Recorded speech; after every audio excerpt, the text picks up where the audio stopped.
అలాంటి పరిస్థితుల్లో మన గుండె బరువెక్కిపోయి మనం ఎంతగానో బాధపడుతూ ఉంటాం, ఎంతగానో కన్నీరు కారుస్తూ ఉంటాం.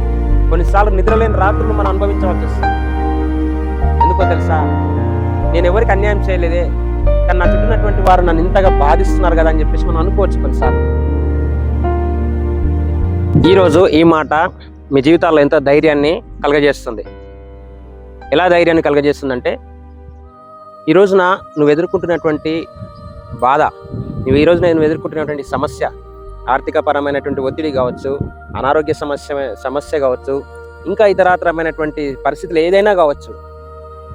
కానీ దేవుడు చెప్తున్న మాట ఏందో తెలుసా? యెషయా గ్రంథము 41వ అధ్యాయము 10వ వచనము, భయపడకుము, నేను నీతో ఉన్నాను. మనతో ఎవరున్నారు? కొన్నిసార్లు మనం నమ్మినటువంటి మనుషులు మనం విడిచిపెట్టిపోతారు. మన కష్టాల్లో ఉన్నామని తెలియగానే వాళ్ళు చిన్నగా సైడ్ అయిపోతారు. మనం బాధలో ఉన్నామని తెలియగానే మన అనుకున్న వారు ప్రక్కకి జరిగిపోతూ ఉంటారు. కానీ మనుషులు జరిగినా దేవుడు జరగనివాడు, మనుషులు వదిలిపెట్టినా దేవుడు నిన్ను వదిలిపెట్టేవాడు కాదు. అంటున్నాడు ప్రభు, అంటున్నాడు, భయపడకుము, నేను నీతో ఉన్నాను, దిగులు పడకుము, నేను నీ దేవుడను అని చెప్పేసి అంటున్నాడు. నేను నిన్ను బలపరిచేదను, నీకు సహాయము చేసేదను.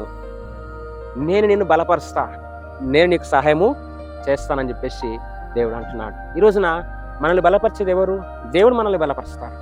మనం కొన్నిసార్లు మనుషుల వైపు చూసి మన ఆశలన్నీ కూడా నీరుగారిన పరిస్థితి అవుతుంది.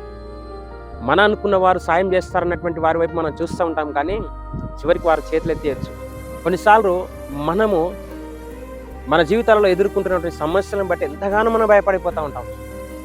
ఎందుకంటే మన అన్నటువంటి వారు మనకు సాయం చేసేవారు ఉండరు. మన రక్త సంబంధికులు మనల్ని పట్టించుకోరు, మన కుటుంబ సభ్యులు మనల్ని పట్టించుకోరు, కొన్నిసార్లు మన తోటి స్నేహితులు కూడా మనల్ని పట్టించుకోరు. కారణం ఏందో తెలుసా? మనిషి సహజంగా స్వార్థపరుడు. మనం కష్టాల్లో ఉంటే మనం ఏదైనా సాయం చేయవలసి వస్తుందేమని చెప్పేసి వారు మనతో స్నేహము దూరం చేసుకోవడానికి ఇష్టపడుతూ ఉంటారు. మన ఇబ్బందుల్లో ఉన్నప్పుడు మన అనుకున్న వారే మనతో మాట్లాడడం బంద్ చేస్తూ ఉంటారు. అలాంటి పరిస్థితుల్లో మన గుండె బరువెక్కిపోయి మనం ఎంతగానో బాధపడుతూ ఉంటాం, ఎంతగానో కన్నీరు కారుస్తూ ఉంటాం. కొన్నిసార్లు నిద్రలేని రాత్రులు మనం అనుభవించవలసి వస్తుంది. ఎందుకో తెలుసా, నేను ఎవరికి అన్యాయం చేయలేదే, కానీ నా చుట్టూనటువంటి వారు నన్ను ఇంతగా బాధిస్తున్నారు కదా అని చెప్పేసి మనం అనుకోవచ్చు కొన్నిసార్లు. కానీ ప్రభు అంటున్నాడు, భయపడకు, నేను నీతో ఉన్నా అంటున్నాడు. ఎవరైనా చెప్పగలరా? మన కష్టాల్లో, మన శ్రమల్లో, మన ఇబ్బందుల్లో, మన బాధల్లో ఉన్నప్పుడు మన రక్త సంబంధికులు కావచ్చు, లేదంటే మన స్నేహితులు కావచ్చు, మనం నమ్ముకున్నటువంటి వ్యక్తులు కావచ్చు, ఒక నాయకుడు కావచ్చు, భయపడకు, నేను నీతో ఉన్నానని చెప్పే ధైర్యం ఇచ్చే వ్యక్తులు ఎవరు కూడా ఈ లోకంలో ఉండరు.